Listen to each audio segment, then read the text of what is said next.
Hi everyone. So we are back with chapter 5 on electromagnetic induction, and for today we are going to move on to the topic of self and mutual inductance. So it's self-inductance and mutual inductance. For today we are going to discuss what will happen if we have changing current flowing in a loop. So in this case, the loop itself has changing current. If you look at all the examples we have been discussing in Faraday's law, all this discussion over here, our loop does not carry a current, but the magnetic field passing through the loop, or the area of the loop or the orientation of the loop is changing, causing the change in magnetic flux. Thus it will induce an EMF and an induced current in the loop. Means that the current flowing in the loop is induced by the change of magnetic flux in all the questions that we have discussed regarding Faraday's law. But now when we move to today's topic, our loop itself will be carrying current, and we are going to change the current flowing in the loop. So in that case, we are going to create a magnetic field. Because there's current, then current will create magnetic field. So in this case, the loop will be creating the magnetic field itself, and the magnetic flux through the loop will be due to the magnetic field created by itself. Okay, so in this case, we are going to talk about a concept called self-inductance. So the induction effect is caused by itself because its current flowing through itself, its magnetic field created by itself. So the magnetic flux, the change in magnetic flux is changed due to the change of current of itself. So it's an induction effect that is caused by itself. That's why I call it self-inductance. And there'll be a few formula or few equations related to self-inductance. The next topic, we are going to talk about what if we have more than one loop with changing current. So now we don't have just one loop, we have more than one loop. In that case, you have mutual inductance. So one loop can be having current flowing in it, then you create a magnetic field causing change in magnetic flux in another loop. Okay, one loop is the one that is having current flowing through it, thus having magnetic field created by it. But another loop is experiencing change in magnetic flux when you change the current in the first loop. So in that case, it will be one loop inducing an EMF in another loop. So in that case, you call it mutual inductance.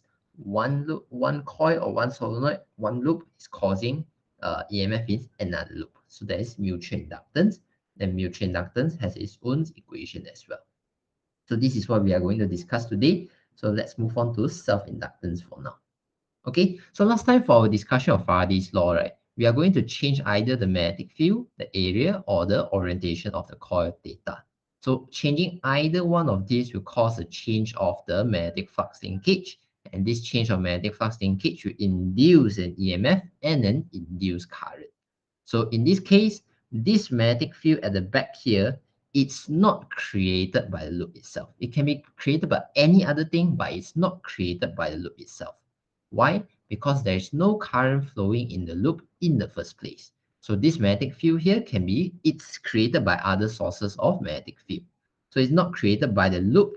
So the source of magnetic field can be anything from a permanent magnet to a current carrying solenoid, but not the loop, because there's no current flow in the loop. That's one thing that I want to emphasize right now.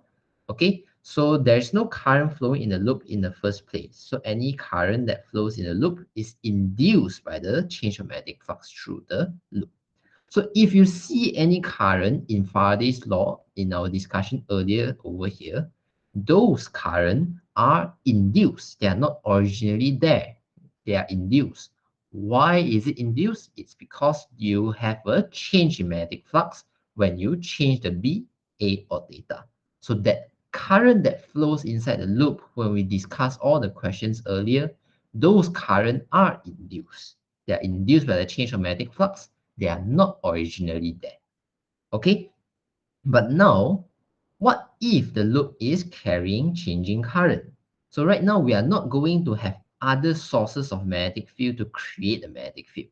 So right now, we are going to create the magnetic field ourselves. So means by last time, this magnetic field is created by other sources like a permanent magnet or a solenoid, not this loop over here. But this time, we are not going to use this kind of permanent magnet. We are not going to use this kind of current carrying solenoid. what we are going to do is we are going to let this coil itself create its own magnetic field. How do we make it create its own magnetic field? By having current flowing through the coil or the solenoid or the loop. Okay, so in this situation here, you are going to let current flow in the coil. You can install a DC battery. You can install a battery over here to let current flow through the wire. So when there's current flowing through this coil over here, what will happen is, because it's a circular coil, you are going to create a magnetic field in the coil. So the area, the region inside the coil will have a magnetic field, and it's created by this current flowing outside here. Okay, so you can check for yourself using right hand grip rule. You can curl your hands around in the same direction as the current, and you find your thumb to be pointing into the page. Okay, and because it's pointing into the page, you see my magnetic field are all pointing into the page. So right now, this magnetic field here is created by this current flowing in the coil. Okay, so the current in the coil is causing a magnetic field uh, passing through the coil over here, and therefore there will be magnetic flux through the coil. And if this coil happens to be multiple turns, then there will be magnetic flux linkage. Okay, so learn that the current in the coil is going to create a magnetic field. And in this case, if it's a circular coil, then I believe you might remember that the magnetic field is related to the current using V equals to mu naught I divided by 2R. Okay, it's 2 n mu naught ni, sorry. Okay, mu naught ni is equals to, sorry. The magnetic field is equals to mu naught ni over 2R. This is what happens if you have a circular coil with n number of turns. Then this is the relationship between the magnetic field and the current. So you can see here that the magnetic field is directly proportional to the current. That's why I write I is proportional to the magnetic field. Okay, then you know that because there's magnetic field passing through this coil over here, there'll be magnetic flux through the coil. And you know that the magnetic flux or the magnetic flux linkage can be represented by NBA cos theta, where theta is the angle between the magnetic field and the area vector. Okay, so you can see also over here that the magnetic flux linkage is proportional to the magnetic field as well. So I is proportional to B, the current is proportional to the magnetic field created by the current, and the magnetic flux linkage through the coil is proportional to the magnetic field that is created by the coil. So I is proportional to B, and B is proportional to the magnetic flux linkage, and therefore I can say that the current is proportional to the magnetic flux linkage through the coil. Okay, so what am I trying to say here? I'm going to say that the current is directly proportional to the magnetic flux linkage. Okay, so the magnetic flux linkage can be broken into the number of turns times the magnetic flux. And because they are proportional to each other, you can introduce a constant of proportionality to find the proportion between the current and the magnetic flux linkage. So the constant of proportionality that we introduce, it's called L, and it has a name of self-inductance, or occasionally we just call it as inductance. Most of the time we just call it inductance, but it's self-inductance actually.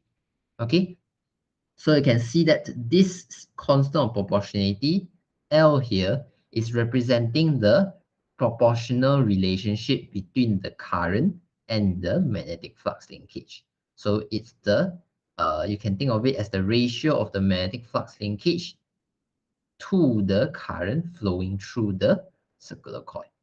Okay, so this is how you can obtain the inductance of this coil over here by taking the magnetic flux linkage through the coil divided by the current that is causing this magnetic flux linkage. Okay, so this new quantity that we introduced here is called an inductance, and it's to represent the relationship between the magnetic flux linkage and the current that caused the magnetic field that causes the magnetic flux linkage. Okay, but why do we need to introduce this new value L Why do we need to come up with a new value? Well, this is the reason behind it. Okay, so if we change the current flowing through the coil with time, means that we increase the current with time, let's say, then the change in current will cause a change in magnetic field created by the coil. Because as you can see, if you increase the current flowing through the coil, then it will cause an increase in the magnetic field created by the coil. And the increase in magnetic field will cause a change in the magnetic flux through the coil, or the change in the magnetic flux linkage of the coil. So if you increase the magnetic field, then the magnetic flux linkage will change. And you learned from earlier that change in magnetic flux will induce an EMF, and it will induce a current in the loop. And therefore, the change in the magnetic field created by the coil will cause a change in the magnetic flux through the coil. So if you change the current flowing through here, then you change the magnetic field in the circular coil over here. If you change the magnetic field created by the current over, if you change the current, then you change the magnetic field in the circular coil. And if the magnetic field is changed, then the magnetic flux through the coil will change, and there'll be a change in magnetic flux through the coil. And therefore, you induce an EMF and you induce a current in the coil. Okay, induced current is not necessarily true, but for sure you know that there will be induced EMF. Let me remove the current.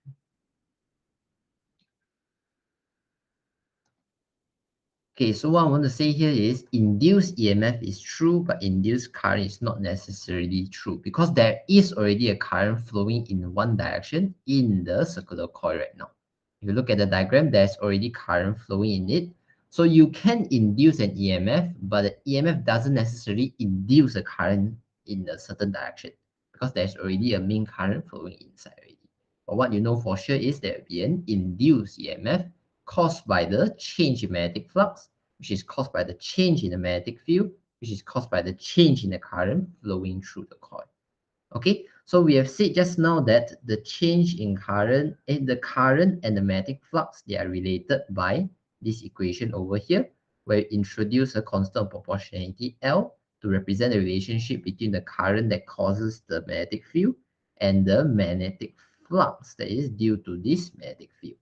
Okay, so if you make a change of the current with time, then you can do a differentiation to the current, and you know that it will cause a change in the magnetic flux, so you can do a differentiation to the magnetic flux.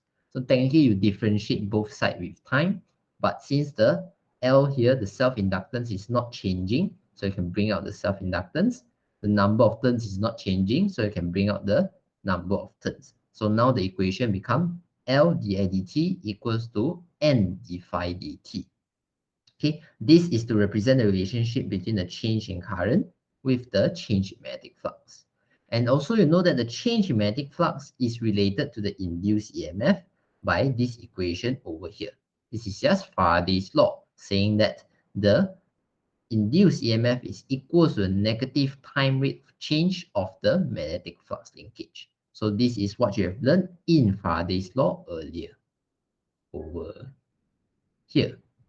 Okay, Faraday's law over here, you learn that induced EMF is equals to the negative time rate of change of the magnetic flux linkage. So knowing Faraday's law, you can combine it with the relationship between current and the magnetic flux that you determined earlier by replacing this N d phi dt over here, replacing it with L di dt. And now you have created a new equation to describe how the change of current will induce an EMF. Okay, so now you are able to relate directly from the change in current to the induced EMF. By combining these two equations together, you can see that the induced EMF is equal to the negative times the inductance times the time rate of change of current. So this equation here is trying to relate how the change of current is going to induce an EMF for this situation over here. Okay, so this is the purpose of why we have this quantity self-inductance over here. Over here, you might feel like this L here is useless. It's just used to represent the relationship between the magnetic flux linkage and the current. There's not much purpose to it. But in this situation here, you can see that this L here is important because it tells you how the change of current is going to induce an EMF. It represents the relationship, the directly proportional relationship between the change in current and the induced EMF. And that's the importance of why we have this quantity inductance L. Okay, it's just like resistance. Okay, resistance, last time you learned that R is equals to rho L over A. Okay, but this value here is useless. Okay, it's useless if you know that rho times L divided by A, you get the resistance. This value here is useless unless you say that this value R here is important because it represents the relationship between the voltage and the current. The resistance value is important because it represents the relationship between the voltage and the current.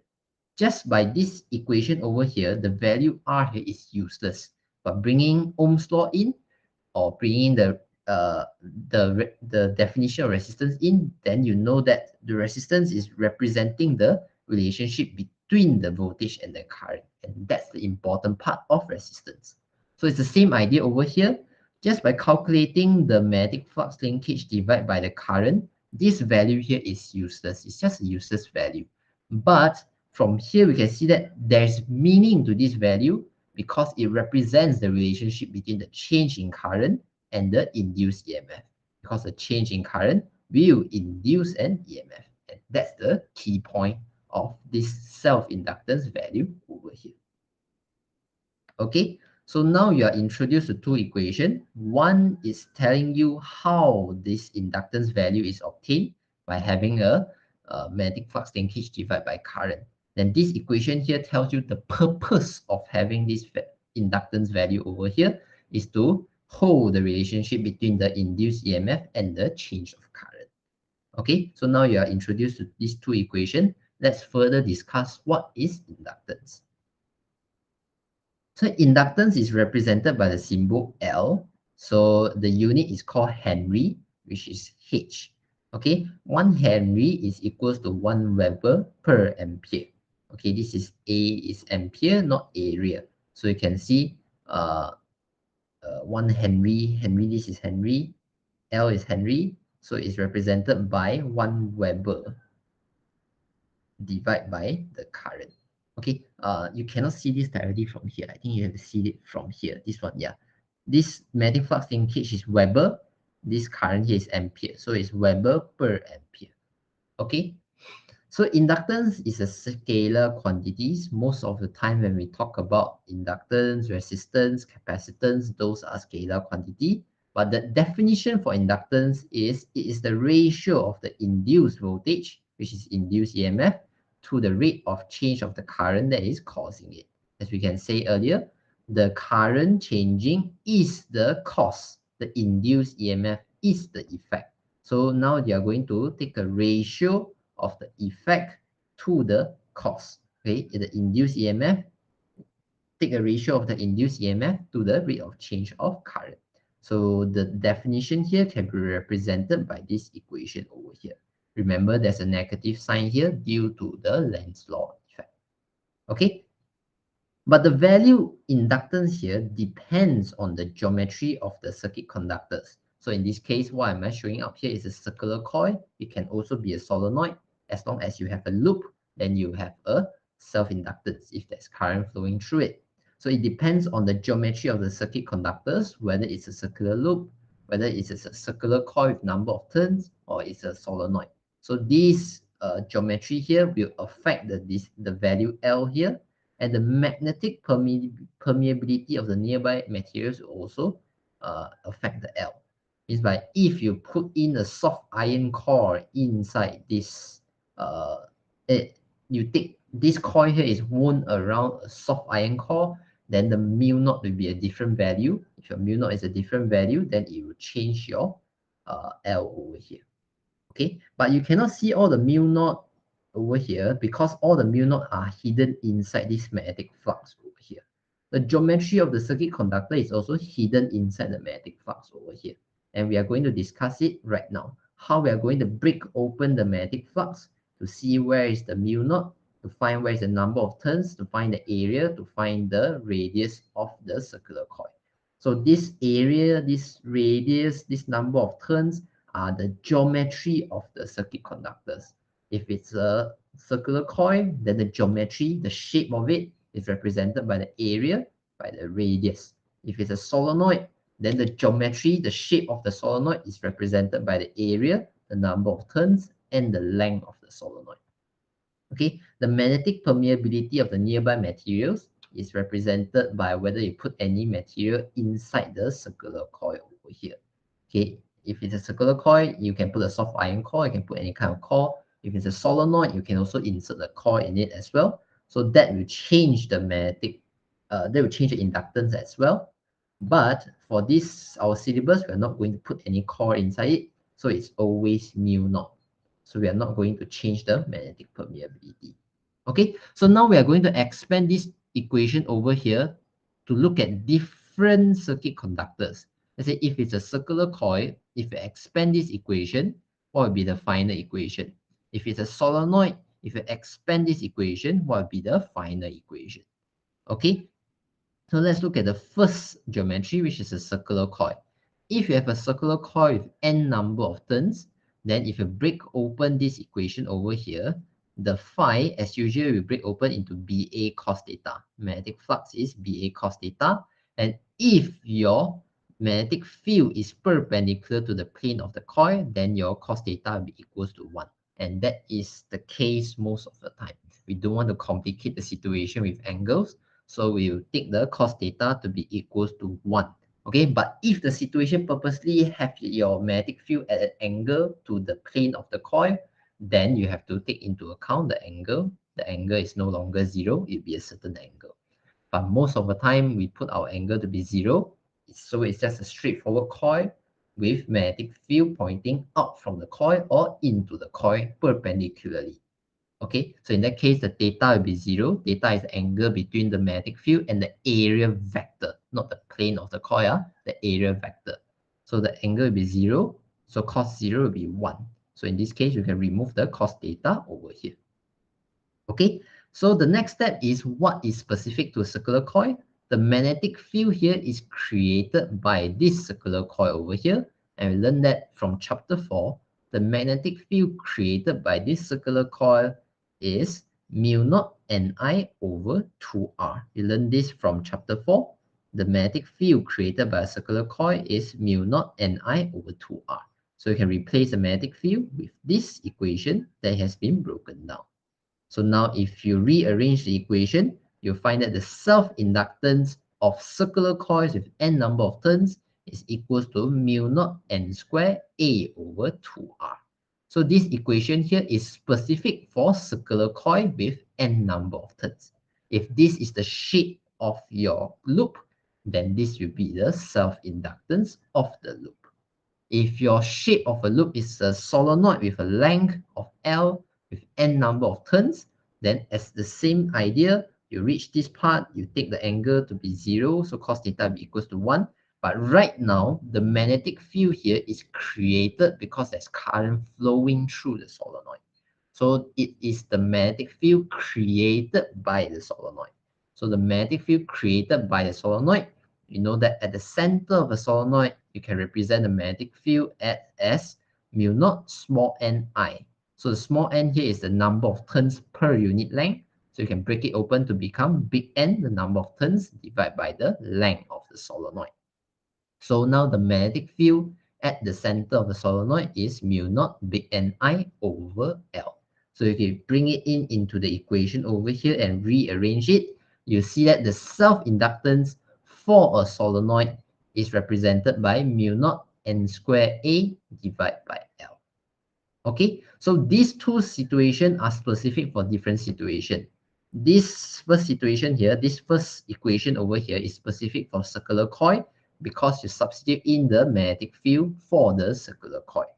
This equation here is specific for solenoid because the magnetic field here is substituted in with the magnetic field created by the solenoid. So these two equations are specific for both cases, but they are specific for their respective situation, but they all come from the same equation, which is the ratio of the magnetic flux linkage divided by the current. And now we are going to move on to the energy stored in an inductor. Okay, so why is it that there is energy stored in an inductor? You can try to think of it like this. Okay, so when there's a changing current flowing through an inductor, you have an induced EMF. That is what we discussed earlier over here. Change in current causes an induced EMF. So the induced EMF will be in the direction to oppose the change in current. Okay, so if your current is increasing, your induced EMF will be having an effort to reduce the current. If your current is decreasing, then your induced EMF will be like putting effort to increase the current. Okay, they try to oppose the change that is happening to the current. So if you increase the current, the induced EMF wants to decrease the current. If you decrease the current, the induced EMF will try to increase the current. It tries to oppose the change. So when you have this kind of induced EMF in your circular coil, if you have this kind of induced EMF in the solenoid, what will happen is there will be work that is needed to be done by the power source against the induced EMF. So initially, if it's just a straight line wire, for current to flow through it, you don't need any work to be done because there is no potential difference, there is no resistance, you don't need to do any work for current to flow through it. But now, because there is this kind of loop either in circular coil form or in solenoid form over here, then this induced EMF will try to go against the change that is happening.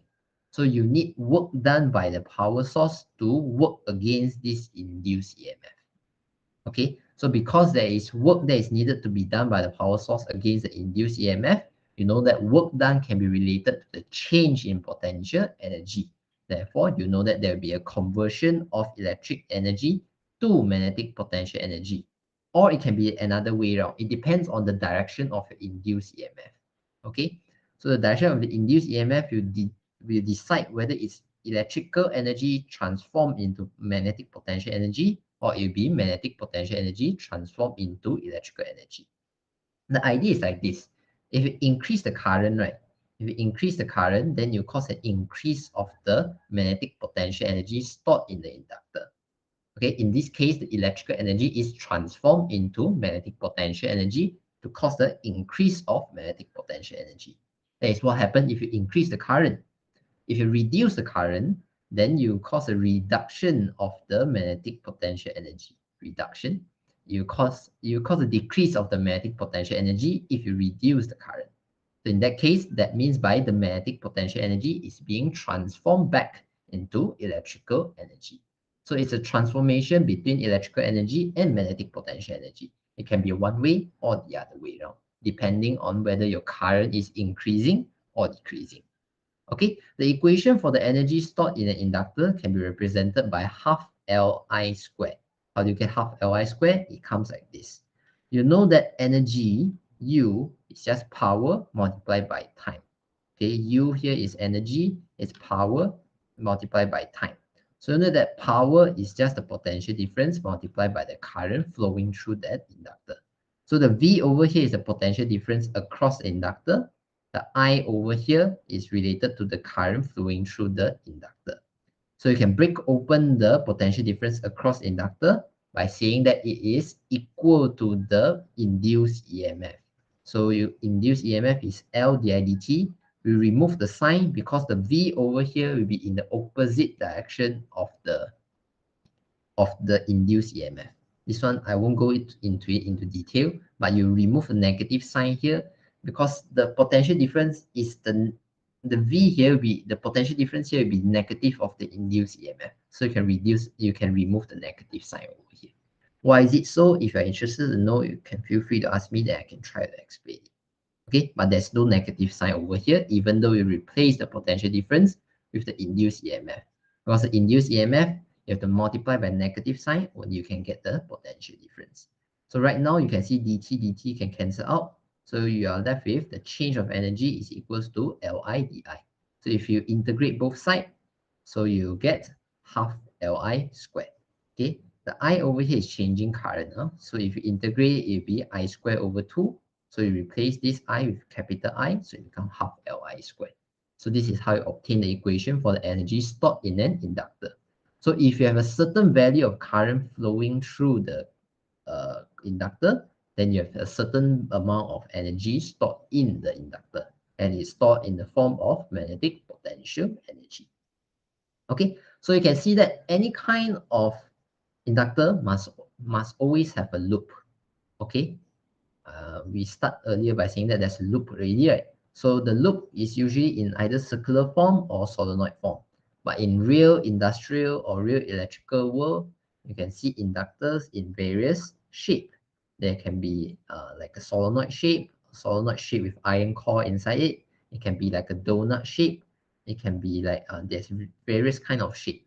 But all of them share the same characteristics. They have a circular loop. Okay, you can see the loop over here. Okay, it doesn't have to be circular, it can be squarish as well. Okay, so this is an inductor. We usually represent it by the symbol of like a solenoid, and the inductance is represented by the symbol of L. Okay, so that's it. That's all for self-inductance. A slight quick review. It comes from the idea that we have current flowing through the circular loop, causing a magnetic field. And because there's magnetic field passing through the loop, you have a magnetic flux.